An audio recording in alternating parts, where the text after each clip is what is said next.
Chapter 11, Book 1. Emmett, Swindle Parlor's new bass player, Paul, his name is Paul, drove all the way from San Francisco to your mother's driveway in Mount Prospect, Illinois, and arrived about a week into Errol and Eggert's stay. Emmett made the trip in his very own two-door, red-painted, dirt-splattered, fender-bended, front-right panel-dented, body-rusted Pinto, definitely not built to be a touring band's cross-country vehicle.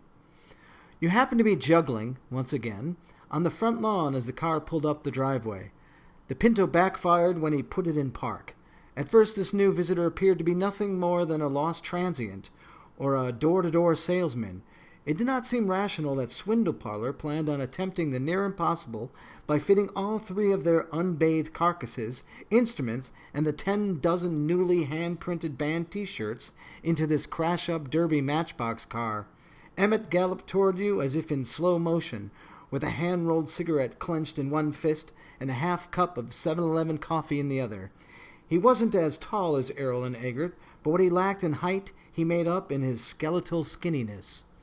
What I realized later is that it wasn't just the three of them. Actually, Jack was there too. Jack, who would later write songs with Jeff Ott and form 15. Jack and Paul have the both last name Coran.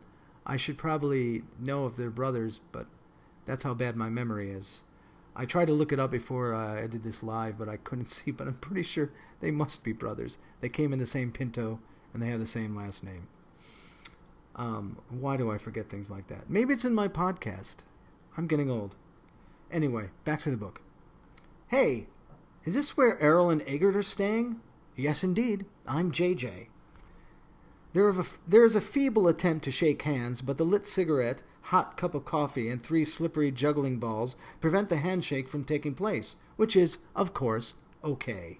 The strange new introduction involving the thrusting of 4 arms forward to expose objects of obsession is much more interesting than the germ-spreading, historically decaying handshake. They're not here right now. They went for lunch with a couple of friends of ours. They should be back soon. Cool. He turns around and heads back to the Pinto. He isn't retrieving his bags. He just gets back in the front seat and sits there with his one arm resting on the half-opened window. You call out to him. You can come into the house. You don't have to wait in the car. He sticks his head out of the window. What? You walk up to the Pinto. I think there'll already be too much time spent in this tiny clown car. Why don't you come in and take a nap in the basement? We have just enough floor space saved down there for you. The band is going to be rehearsing here in the garage for a few days, so you might as well make yourself comfortable. Cool. He grabs his bag and heads to the house. I saw you guys play in Berkeley a while ago. As a matter of fact, I'm the guy who helped you clean whipped cream out of your guitar amp. A few months back, Grin Daddy, Lester, and a few other punks had approached the stage in the middle of your set at Gilbert's and pummeled the band with a multitude of whipped cream pies. Oh, thank you. I don't even remember if that's true. It's a weird thing to write if it wasn't true, but I don't know. I don't know if Paul did that. You open the door to the basement. Emmett throws his bag down into the small amount of space left on the floor in between crusty sleeping bags and drying silkscreen T-shirts. Franklin was pissed. What happened to his sense of humor? We were all shocked at how angry he got at us. Well, I guess when someone has had as many objects thrown at them as Mr. Famous has had, the philosophical difference between gobs of spit, beer bottles, and sugary eye-blinding pies in metal tins is immaterial. That's cool. Emmett said nothing more. He curled up into a ball on the basement floor and began snoring quietly. Back outside again, while attempting to continue the Zen-like juggling, you spot Errol, Eggert, and Amber up the street, walking toward the house. They look miserable. What happened to Skunk's Trans Am? Did it finally break down? Is that Emmett's car? Yes, it is. I sent him to the basement to get some sleep. Errol, what happened? Eggert steps forward. He pretends to hold back some information that actually makes him smile slightly. A small amount of conflict that seems to have given him some guileful pleasure. There was a fight. Eggert is acting silly. He puts his hand over his mouth. His low, scratchy voice draws out these words in a way that is somehow both monotone and incredibly vibrant. He speaks between his fingers. It seems that Skunk, the quiet, harmless third wheel, has been rubbing up against the first wheel's girlfriend for quite a while. Mary Ann and Skunk? You gotta be kidding. I didn't know there was even a moment during the day when Mickle wasn't connected to Mary Ann. I don't know how long it takes them, but obviously they made the time. It's not funny, guys. This really sucks. Amber is saddened or offended by this conversation. Errol takes her inside. Apparently, Mary Ann told Mickle that she was leaving him while they were all in the Trans Am on their way back to the house. The timing was indicative of how these three liked to make decisions, capricious like children, but with the brute strength and cattiness of full-grown adults. Skunk then proceeded to tell Mickle that he was going to date Mary Ann now.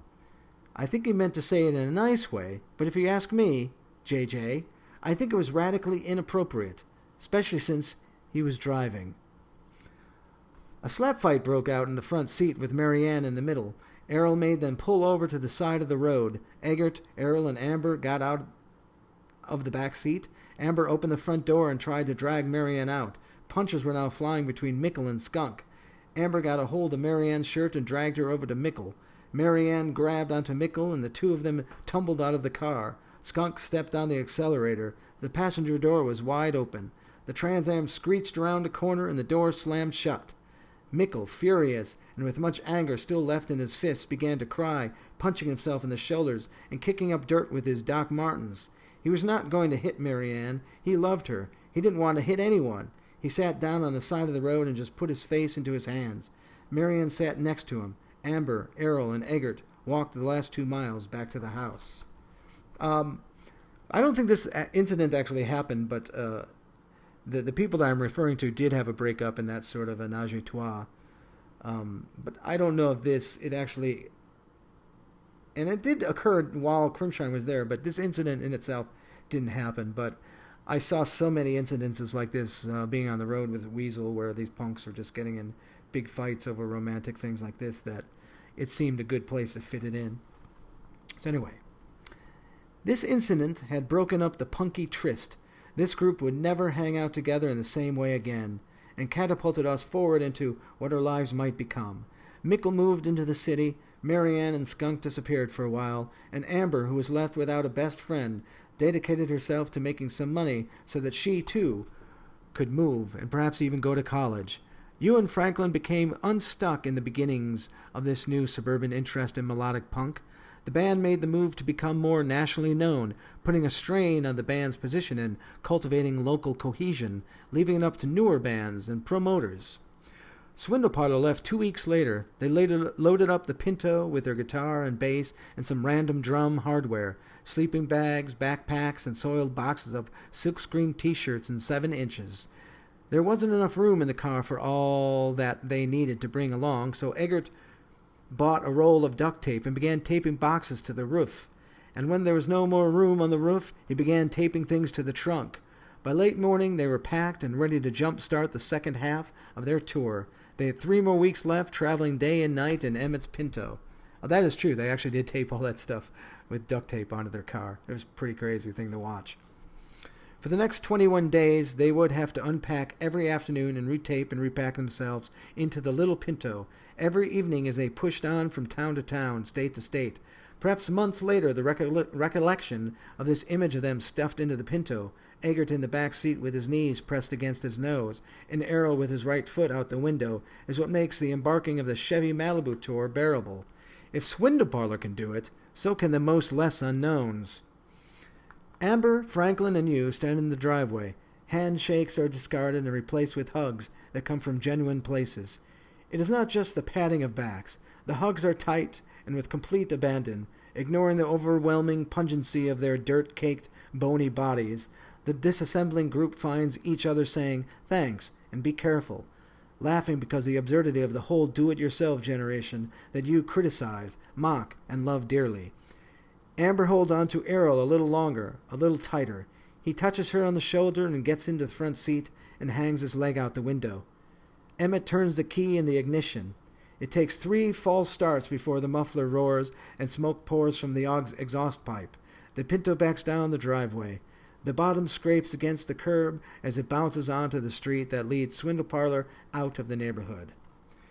Later that night, Franklin points out the box that Eggert had accidentally left behind. You and Mr. Famous approach the box with bug spray and wiffle bats. With one wiffle bat and arm's reach away, you lift the lid with your left hand and begin spraying furiously with your right hand, while Mr. Famous stands beside you with another bat clenched in his fists and raised above his head. There's not a single bug to be found inside the box. It is full of books written by Tom Robbins. The insecticide-soaked pages make for a nice bonfire later that night. A dwindling group of friends sit around a small campfire in the backyard, tossing in pages and pages of Tom Robbins novels, along with dried-out branches and fallen leaves. Marianne is curled up in Skunk's lap, stroking the hair on the back of his head. Mickle never comes back. Franklin is scribbling down words in his notebook. A few other punk friends of Marianne and Amber sit quietly, not yet knowing their social place amongst this group, centered around you and Mr. Famous. Perhaps they are afraid of saying something ignorant that Franklin will throw back in their faces. Or maybe they are taking in information before sharing their lives with us. Amber is staring into the fire. Her one visible eye is streaked red.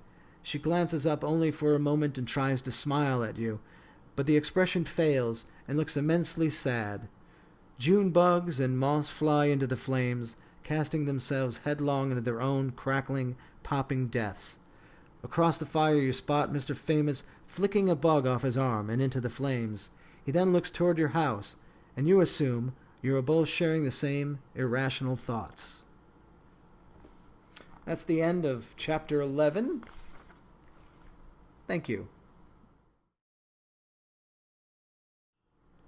This next chapter is actually only 2 pages long, Chapter 12, Book 1.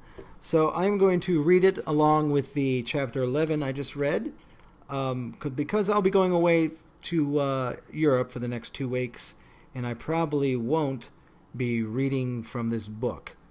So I will read this other short chapter right now. Chapter 12, Book 1. Yes, it is true that you haven't seen Swindle Parlor since that day. There would still be a few more band visits to California, but the Tarpidians had dispersed and formed different punk houses of which neither Errol nor Eggert were a part. Swindle Parlor broke up and formed other bands. Errol became even more of a transient after Swindle Parlor, and really no longer appeared to have a place he called home. Eggert just didn't show up to any of the shows in Berkeley or San Francisco. You don't know why. Eggert's next project becomes more popular than Swindle Parlor. But you never hear the band, never buy a 7-inch or CD. It's odd. It's rather odd.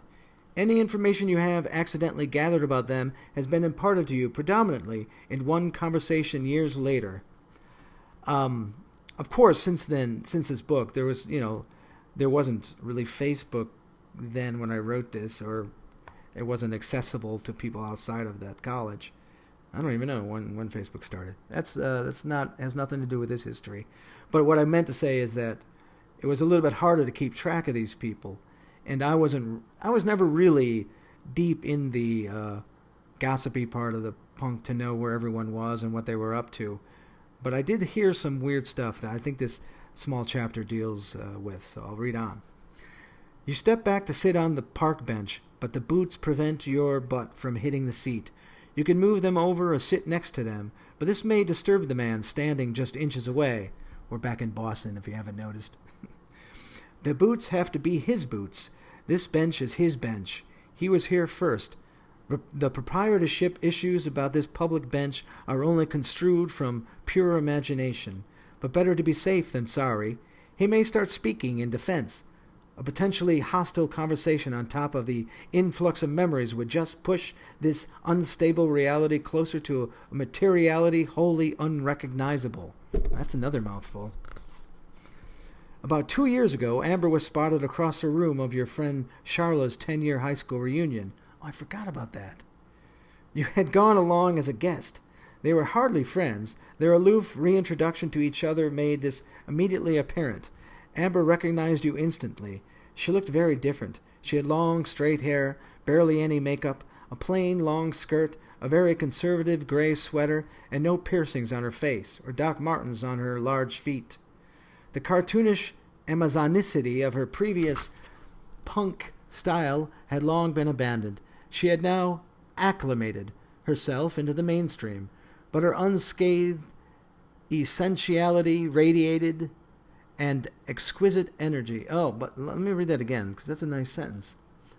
But her unscathed essentiality, wow, why can't I get that out? It's hard to say. It's nice in the brain. We'll try this again. She had now acclimated herself into the mainstream, but her unscathed essentiality radiated an exquisite energy. Wow, what a sentence. She still had the acute awareness and wild-eyed astonishment of a wild rabbit. Her ongoing collection of information about old punk friends was surprising. She had bought Mr. Famous's novel of Purgatory and Similes, a fictional account of a short portion of the infamous days of Semi-Famous. That's like hell.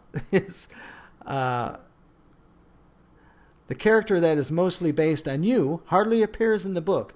Franklin actually has your character killed off by getting hit by a car, although he goes on to say that while the band continues on, it is never the same.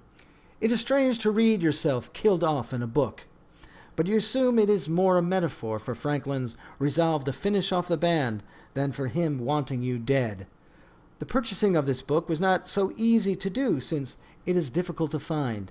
She recited lyrics from Eggert's newer bands and had recently hunted down and ordered the book that he had just written. Then she talked extensively about Errol's collection. It was shocking to discover that same sadness witnessed while sitting around the backyard fire many years ago was still evident in her expression. But now that her eyes were visible, the sadness had doubled. Her conviction to memories and the importance of keeping track of friends that had moved on to other places in life was unsettling and inspiring. The two of you vigorously exchanged pieces of recent history, and then, as if it had all been erased from in front of your faces, the conversation ended abruptly. There were a few moments of silence. Other people gathered around and began talking of other memories from other parts of their lives that did not include you, and without making any plans to resuscitate the smallest amount of communication in the future, the connection ended. All that remained in that moment was a thought that felt inappropriate and insignificant. I wonder if she still drives like a maniac. End of chapter 12. Thank you.